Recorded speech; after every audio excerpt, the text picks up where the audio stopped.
Gracias por continuar en sintonía de Central de Noticias al Amanecer y vamos a hablar de temas regionales. Y es que a más del 60% de los latinos les gusta el boxeo. La afirmación surge de una encuesta de opinión realizada por Opina América Latina, una encuestadora líder en nuestra región.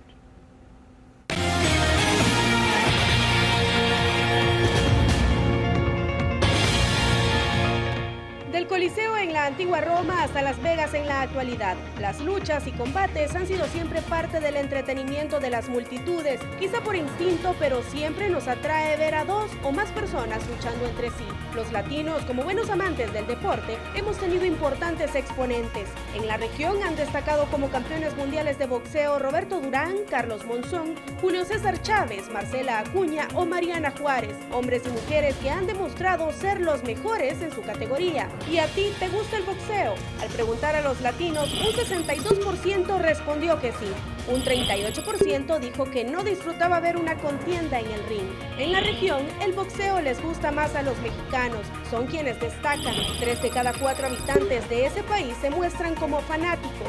En segundo lugar aparecen los panameños y en tercer lugar los nicaragüenses. Los latinos que menos disfrutan de la acción arriba del cuadrilátero son los chilenos y los salvadoreños. En ambos casos, las opiniones negativas respecto al box superan el 50%. Pero el boxeo no es el único deporte donde reina la violencia. Numerosas artes marciales o incluso otros deportes como el rugby o el fútbol americano son considerados violentos. Preguntamos si estas actividades deberían estar prohibidas. 7 de cada 10 latinos consultados por Opina América Latina respondió que no. El restante 30% dijo que sí deberían prohibirse. Una cosa es ver el combate y otra muy distinta, sentirlo en carne propia. Una mítica frase atribuida al campeón argentino Oscar Ringo Bonavena nos recuerda que cuando suena la campana te sacan el banquito y te quedas solo. Nada más cierto que más allá del entrenamiento arriba del ring, los campeones se quedan solos. ¿Permitirías que tu hijo menor de edad practique este peligroso deporte? Las opiniones son diversas entre los consultados. El 55% de los latinos señaló que no dejaría que su hijo se ponga los guantes y se suba a un ring, mientras que el 45% estaría de acuerdo con que lo haga. Y el boxeo no es solo para hombres. En la región hay grandes campeonas latinas que suben al cuadrilátero sin ningún temor y que conquistan el mundo gracias a su talento. Consultados al respecto, que si dejarían a su hija menor de edad que se dedique al boxeo, las cosas no difieren mucho. 6 de cada 10 latinos se manifestaron en contra de esta posibilidad, mientras que un 40% de los consultados dijo que sí permitiría que su hija se ponga los guantes. La mayoría de personas huimos de las peleas, sin embargo algunos valientes o locos hacen del combate un arte y llegan a conquistar al mundo gracias a su destreza. En Opina América Latina no sabemos de dónde saldrá el próximo campeón, pero estamos seguros de que gracias a los fanáticos, el boxeo tiene un gran futuro en nuestra región. Queremos invitarte a que te sumes y nos digas qué piensas sobre las diferentes temáticas que abordamos. Solo debes ingresar a www.opinaamericalatina.com o búscanos en nuestras redes sociales. Dale like a nuestra fanpage en Facebook, síguenos en Instagram y Twitter. Somos Opina América Latina, la voz de la gente.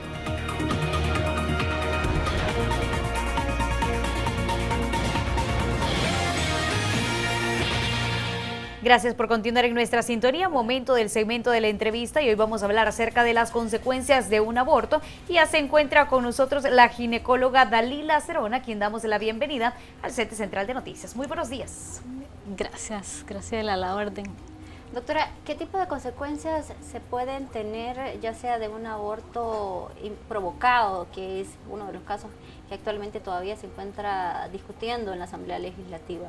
Sí, mire, hay que recordar que en 1998 para abajo el aborto terapéutico era parte de la norma médica y habían equipos multidisciplinarios muy responsables que todavía cuando yo era gatito de externo oía de que había como un consejo muy profesional para cáncer en una madre y todavía sonaba. Después se quitó en nuestra legislación. Ahorita se está retomando y de esa manera, pues supongo yo, nosotros somos de los 6 países en todo el mundo que habían restringido esa norma de aborto terapéutico. Entonces, claro, las consecuencias cuando una persona lo hace fuera de un área esterilizada aumentan, ¿verdad? Y de esa manera, pues los riesgos de salud de la madre, más si es menor de edad, ¿verdad?, o clandestino, se aumentan. Mucho se habla, por ejemplo, de la muerte de algunas jovencitas por practicar el aborto en nuestro país. ¿Por qué se debe esto, doctora? En primer lugar, un aborto espontáneo, el cuellito está abierto. Cuando es un aborto provocado, pueden haber desde empezando infecciones que le puedan afectar, o si son en un área clandestina, lesionar órganos vecinos al útero, lesionar vejiga, o un sangramiento de una venita que haga que se choque, ¿verdad? Porque hay venitas ahí que pueden chocar a una paciente en poco tiempo, sangramientos internos que no se puedan controlar, más si no quieren consultar al área médica, y las infecciones. Entonces, hay personas que si tardan en acudir al área de salud, la infección más la anemia pueden dejar incluso daño renal crónico, porque una anemia por mucho tiempo en el cuerpo, en el organismo humano, puede provocar insuficiencia renal, ¿verdad? ¿Qué tan cierto es que esto puede dejar, por ejemplo, esterilidad en algunas mujeres? Es decir, que ya no puedan volver a tener hijos. Claro que sí. El útero es una área sensible, y una infección puede dar adherencias y provocar que sus trompas ya no tengan permeabilidad, y las infecciones le pueden provocar daños irreparables en su organismo, o en otros casos que la situación esté tan avanzada que haya que quitarle el útero y los ovarios, ¿verdad? Que sería ya afectar a la señorita si se tuviera necesidad de eso por salvarle la vida. Eso hablamos cuando es un aborto provocado, un aborto clandestino. Cuando es un aborto involuntario, siempre hay riesgos de que la madre pierda la vida, o riesgos de que queden secuelas también en años posteriores o de por vida para la persona afectada. Pues no, de hecho el aborto espontáneo, hay casos en que si por ultra vemos que ya la cavidad está vacía, pues media vez expulsa el producto, el cuerpo actúa como que es un periodo menstrual, y nosotros esperamos el periodo menstrual al mes exacto del aborto espontáneo.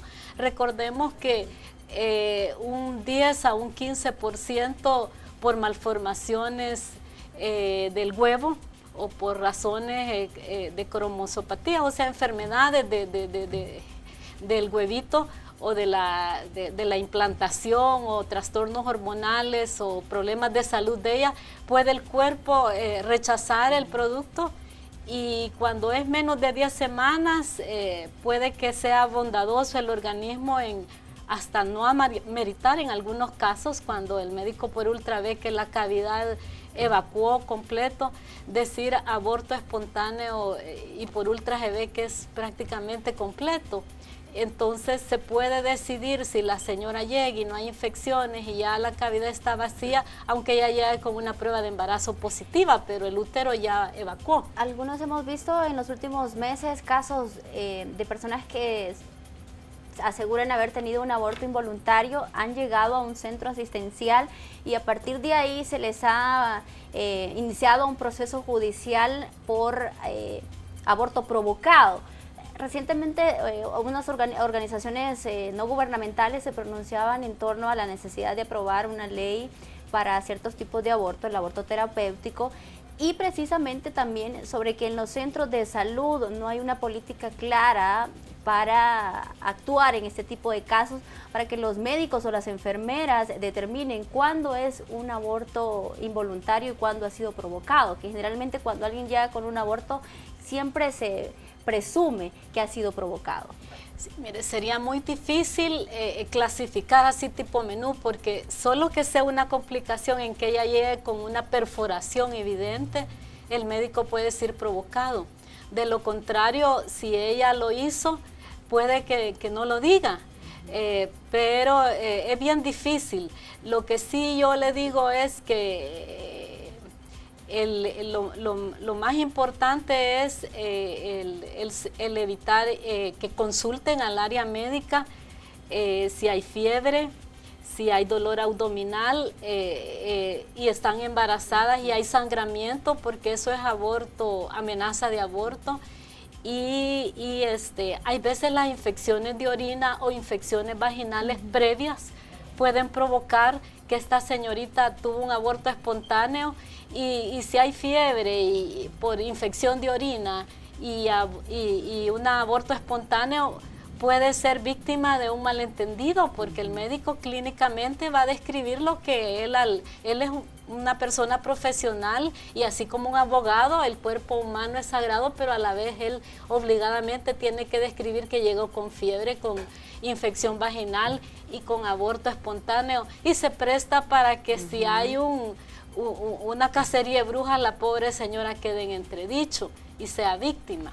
Entonces, yo les diría de que se está pretendiendo un protocolo formal de amparar y no desproteger ni a la paciente ni al médico, Claro. ¿verdad?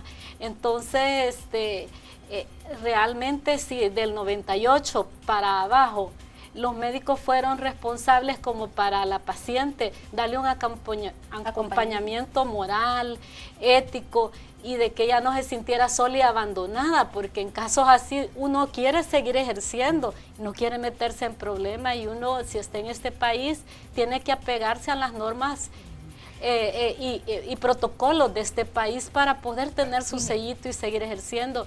Y en esos casos hay una zona de nadie en que el médico quiere ejercer y está amarradito, ¿verdad? Y en ese sentido sería necesario una reforma a la legislatura vigente, eso tomando en cuenta lo que usted dice, doctora, porque en muchas ocasiones ustedes están desamparados como médicos, pero también la moralmente la paciente se puede sentir abandonada. Por ejemplo, yo estuve solo en emergencia la 1 de mayo antes de jubilarme, y es bien duro que si el latidito, recuerdo de los casos que a mí me frustraban, está presente y es embarazo fuera de la matriz, que es un pronóstico de no vida, había que hacer un montón de esperas, y solo que ya el latido ya no existiera, aunque la señora en los pisos se podía chocar en 2-4 horas, mientras ingresaba, y el médico de allá le tocaba la ronda de verla, y la enfermera reportaba algún signo vital alterado si la paciente no se comunicaba adecuadamente,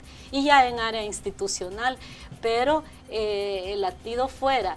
Vi un caso en que la señora, mientras la bajaban a sala a resolver el ectópico roto, que es un sangramiento interno donde ella se puede chocar y es su vida en juego, pues esta señora se quedó sin trompas porque se le alteró toda la circulación de toda esa área de las trompas, y ella perdió su posibilidad de ser mamá y se quedó solo con su útero, pero sin trompas, y sin trompas no hay el conducto del óvulo para fecundar. Entonces, por una tardanza de un embarazo fuera de la matriz. Entonces ella está bien, el hospital atendió, pero había una norma legal que respetar, y los médicos fueron muy profesionales en respetarlo.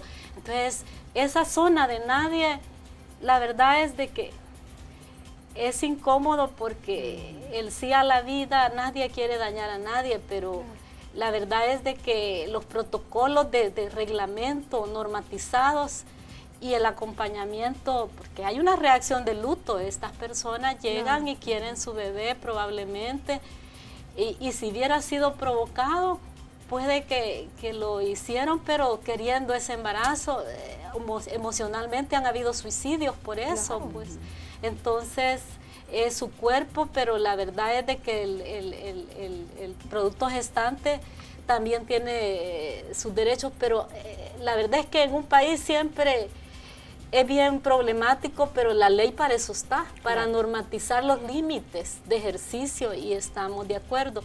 Si del 98 en este país para abajo había un reglamento con más límites y más claridad de cómo caminar dentro de la ley. Sí.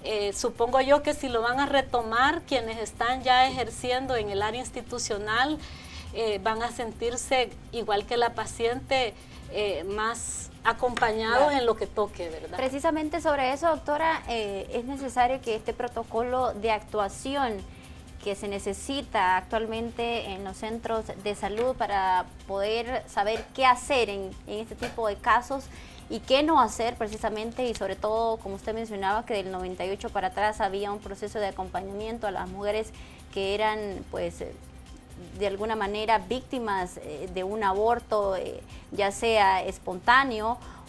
Se necesita que esta ley que se está discutiendo y que todavía pues no avanza, porque hay organizaciones de Sí a la Vida que han mostrado sus rechazos, la Iglesia Católica también, que junto a esa ley vaya un protocolo sobre cómo debe procederse en los centros hospitalarios.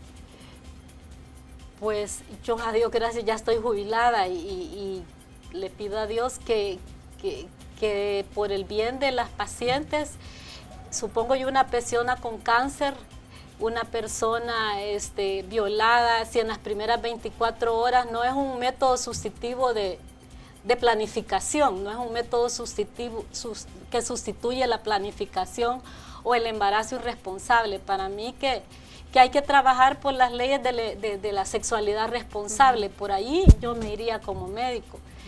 Yo como persona no apruebo el aborto provocado, pero sí la excepción, siempre en toda regla hay excepciones, y excepciones humanitarias, supongo yo. Y esas excepciones humanitarias en que una persona con cáncer o como sea, no se siente sola y se le presentan caminos, y ella en su libre albedrío, a puertas cerradas y con su reacción a duelo, puede responder. No sé, los que legislan sabrán, porque si se va a perder 2 personas y se le llama así a la vida, a empezar por respetar a la madre y su problema, no, la verdad es que los que legislan sabrán si desde el 98 para abajo habían leyes más claras para no dejar abandonada y sola a la embarazada. Doctora, hablemos, por ejemplo, cuáles podrían ser las consecuencias de una mujer que ya ha tenido un aborto, esto en términos de volver a quedar embarazada, porque muchas veces lo que estamos buscando quizás de pronto es un niño y no lo hemos logrado ni una tan sola vez. ¿Cuáles podrían ser, digamos, las consecuencias, ya sea de un aborto involuntario o de un aborto provocado? ¿Cuánto tiempo podría esperar para volver a embarazarme? Pues el organismo, hay señoras que les ha pasado eso y a los 1 o 2 meses ya están embarazadas y embarazos exitosos, más cuando desean su embarazo y deciden no planificar. Pero cada organismo, según el estado en que quede después de ese aborto, el médico es un manejo bien personalizado, sí, y probablemente le va a decir que espere lo que es necesario esperar. Yo diría que de 3 meses en adelante el organismo ya, si no hay secuelas, no hay consecuencias, no tiene estudios de salud que recuperarle. ¿Es un aborto involuntario, doctor? Ajá, sí, espontáneo. ¿Y un aborto provocado? Según como ya quede, porque un aborto provocado, si no hubo complicaciones, probablemente actúe como el espontáneo, pero si es provocado y quedaron daños en su organismo, probablemente en área de salud pública van a tratarle, qué sé yo, una infección, como decíamos, si se le perforó el útero y lo conservó, serían todos los daños sumados al riesgo de habérselo provocado, ¿verdad? Y todos los daños psicológicos que quedan después de un aborto, ¿no? Ya sea involuntario o provocado. La reacción al duelo, yo creo de que nosotros los latinos somos conservadores por naturaleza, sí, y tenemos la idea de donde come uno, comen dos. Cada realidad, yo no soy juez, cada persona en su yo interno, por hambre, por angustia, por lo que sea, pero las leyes de la solidaridad yo creo que en este caso tenemos que emplearlas, porque cuando llega una persona, yo como médico no puedo ser juez, yo tengo que recibirla con el calor humano de un médico y no soy un juez ni soy Dios. La verdad es de que en esos casos la ley humanitaria hay veces la que más ante los demás está haciendo una cosa mala, es la que tal vez necesita más amor fraterno y más comprensión, ¿verdad? Doctor, en ese caso es necesario también hablar, por ejemplo, del tema del tratamiento. Sabemos que muchas personas que han provocado su aborto, es decir, no desean el bebé, ya lo han hecho por diferentes métodos, ya sea las pastillas o ya sea un método aún más complicado que es el del succión de la criatura, pero también cuál podría ser el tratamiento, porque sabemos que en nuestro país muchas veces únicamente son condenadas, pero ellas también necesitan un tratamiento. ¿Pero en qué consiste? Claro, si una persona incide en provocárselo más de una vez, necesita más manejo psicológico y que cualquiera para ser más responsable sexualmente, porque los daños a su cuerpo y a sus emociones y a su vida espiritual están de